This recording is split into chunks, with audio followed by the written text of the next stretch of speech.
Hey everyone, I'm out here in the old harbor in Reykjavik, and it's quite interesting actually because I have started a new journey with Icelandic.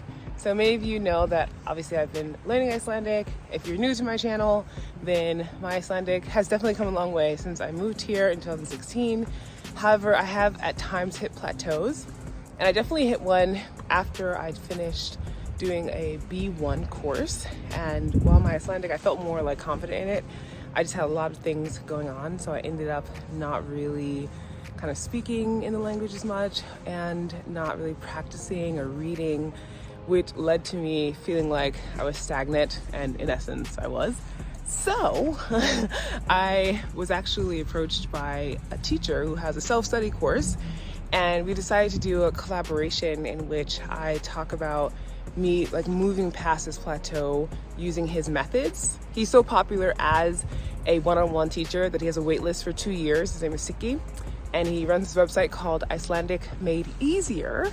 And so I started my journey a couple of weeks ago, and there's a lot that goes into it. So I'm going to explain kind of the method that he uses and what I've been doing and how I've been feeling about the situation in terms of my progress. It's a 3-month-long collaboration. So all throughout 3 months, I'm following a program, and then of course he's going to be assessing how it is that I'm doing, how I've been progressing, and also if for myself, how I feel about my progression, because obviously that's important too, to as I'm going forward feeling like this has been beneficial for me.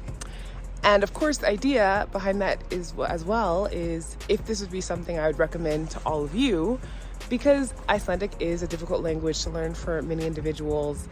And I feel like the language has been a journey of ups and downs for sure, just like life. And that's in essence how I've been deciding to take it, and not to be too hard on myself. But at the same time, consistency can be a little bit hard for any of us when something's really difficult, especially with shiny object syndrome. And I get that quite a lot. It is, I would say, probably my biggest hurdle in life is not being that individual that jumps from one thing to the next, because it's so exciting to start something new. But finishing something that you've already been doing is, of course, really beneficial and fulfilling because you followed it all the way through. So now though, I'm gonna throw it over to the footage that I filmed with Siggi, and just to give you an idea about how he assessed me in terms of my level and what it looks like going forward for me in this program. Hey everybody, so I am in Siggi's office, his home office, and he's the owner and creator of Icelandic Made Easier, not Made Easy, because it's just gonna... Language isn't easy. And he's really put out some awesome resources, and I'll link to those too.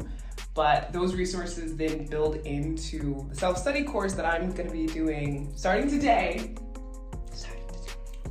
I'm excited, but I am at, you said level?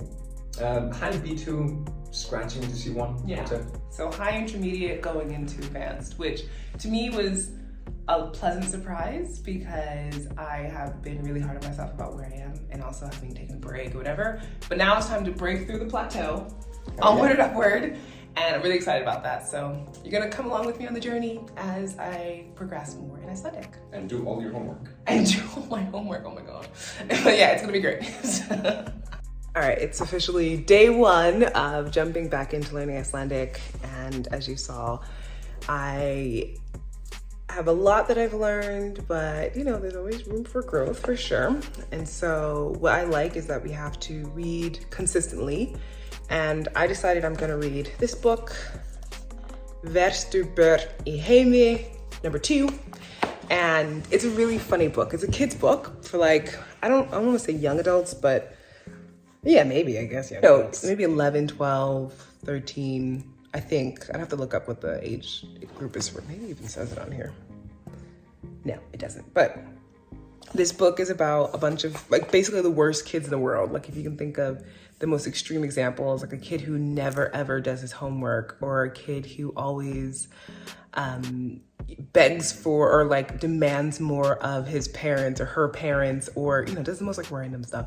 I find it really funny, and it's by David Walliams. So that, and then so it's reading, listening, or even watching something for 20 minutes. Then you just watch it. You don't try to like understand it all. Granted, to be on your level, that's the whole point. And then you afterwards go over and look at the words that you need to put into your Anki, which is this spaced repetition program, flashcards basically. So I've done that. I haven't even done all of it, but it was just like a lot of stuff. So I spent time doing that and then going over the cards that you have in your Anki for at least 5 minutes for me. This is the goals that I set for myself. So he asked me how much time could I actually dedicate. So 20 minutes a day of reading for at least 5 days out of the week, at least writing up to 50 words, like in sentences, in this document that he has for me, where he'll check it every day of Icelandic, and then going over my Anki flashcards. So 3 different things that I have to do every day, or at least 5 days out of the 7 days a week. And yeah, I'm really excited. I'm also like, my brain hurts from reading Icelandic again this intensely, because 20 minutes doesn't seem like that long, but then when you're doing it, you're like, yeah. So yeah, I'm glad. And over on Instagram, I'm like sharing some stuff more daily. Here I'll do a monthly update and talk about how I'm doing. So in the description box of this video, I have links to Siggi's website, of course, but also like he has amazing articles. So like things you don't have to pay for that are great articles about learning Icelandic, understanding Icelandic. And then of course, if you want to be a part of what he's doing in terms of his services, you can utilize that, because, you know, having structure definitely makes a difference for me. And a self-study course was something I normally wouldn't go for. I would usually want to have a actual teacher, like a person who I'm meeting with every week.